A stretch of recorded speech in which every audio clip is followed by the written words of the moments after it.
Henry Vasquez, Luis Fernandez, and Gianpiero Rivella. We're doing the FUNSAT for the FUNSAT competition for NASA. Essentially what we're going to be doing is creating a 3U satellite.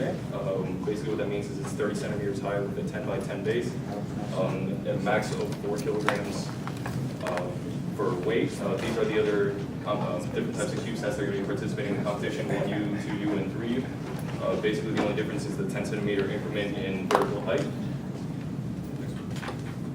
Basically, this is our timeline. Everything's going on schedule so far. We're going to try and start manufacturing this in the summer just to avoid any hiccups so that we have everything completed by the winter. And also to give you a background on the competition, these are some of the features. These are some of the features that are going to be we're going to be judged against. What we believe for our design, the payload, and the subsystem that we're going to include, which is solar sailing. We believe that this is going to give us a good chance of winning since it's never been done in the competitions.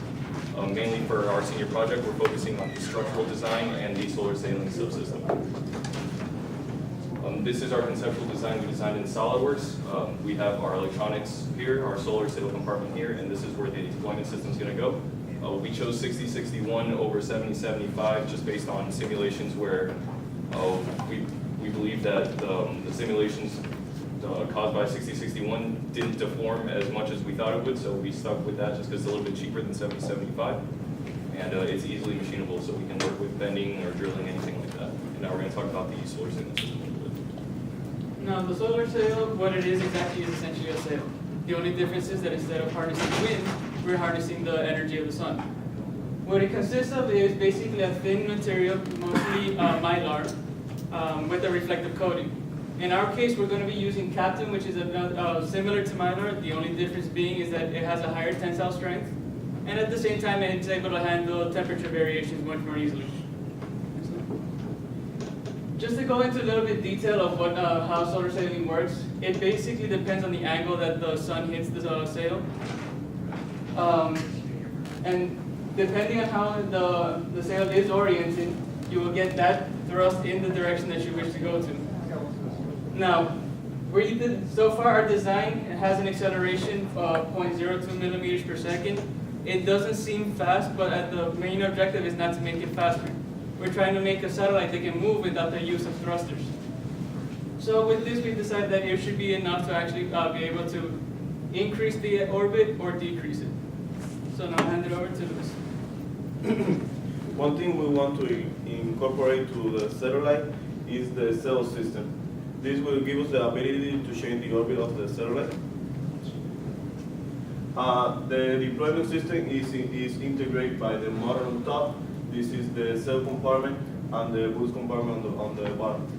The booms are going to be attached to the spindle in the center, and there is going to be before the deployment is going to be rolled in the spindle, while the motor rotate the spindle on the bottom plate. The booms will come out, and they're going to be pushing the cell with the cell that's going to be folding this compartment.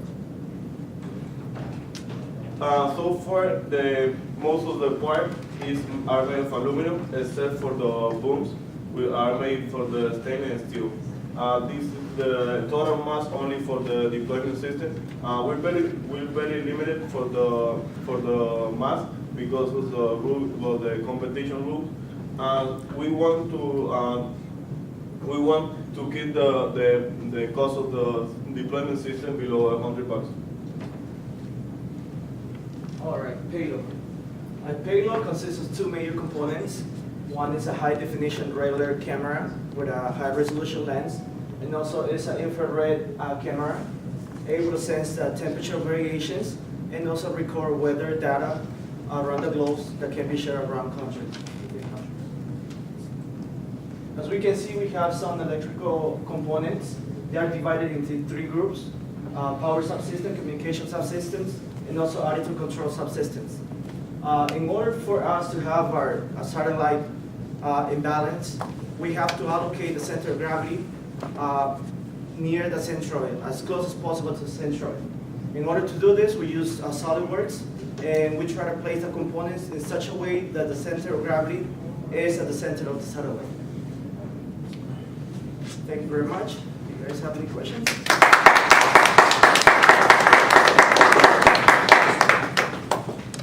win, do you get to fire it into space? Does somebody fire it into space for it? Yeah. With the competition, NASA selects the top 3 teams. The first team overheads the project, and the second 2 teams acts as a support group. Yeah. Questions? Do you have any questions? No, all right.